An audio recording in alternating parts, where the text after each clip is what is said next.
Tam, kad galėtume virinti aliuminį, mums reikės pasikeisti suvirimo vielą, degiklio šarvą pakeisti tefloniniu ir persėdėti padavimo ratuką skirtą aliuminiui.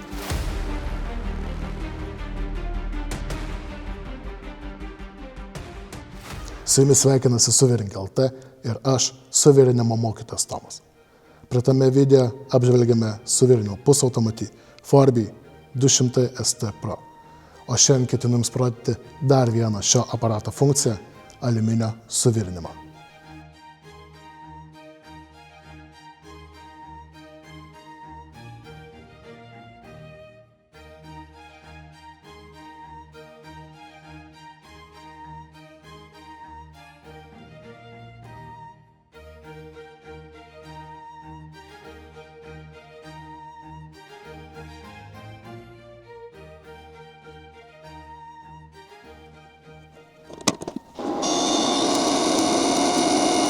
Prisijungėme 100% argono dujas. Dabar liko tikriausiai sunkiausias darbas, tai nusistatyti tinkamai aparatą. Aparato meniu pasirenkam aliuminio režimą ir sunkiausias darbas baigtas.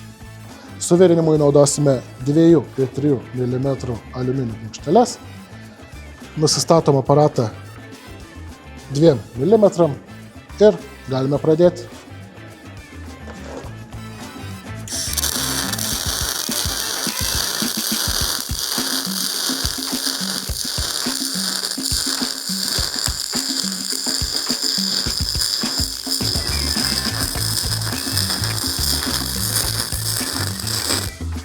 Baigiame virinti 2 mm storio plokšteles ir štai rezultatas.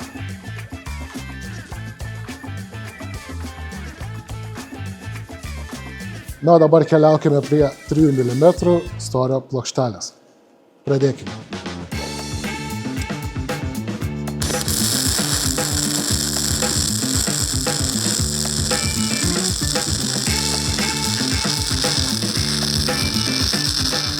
Baigiame virinti 3 mm storio plokšteles ir štai kokį rezultatą pasiekime.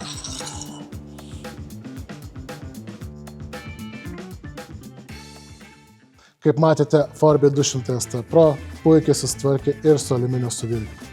Jei jūs domina šis ar kiti Forbi gamybos suvirinimo aparatai, užsukite į Suvirink LT fizinę arba internetinę parduotuvę. O dabar turiu visiems ačiū.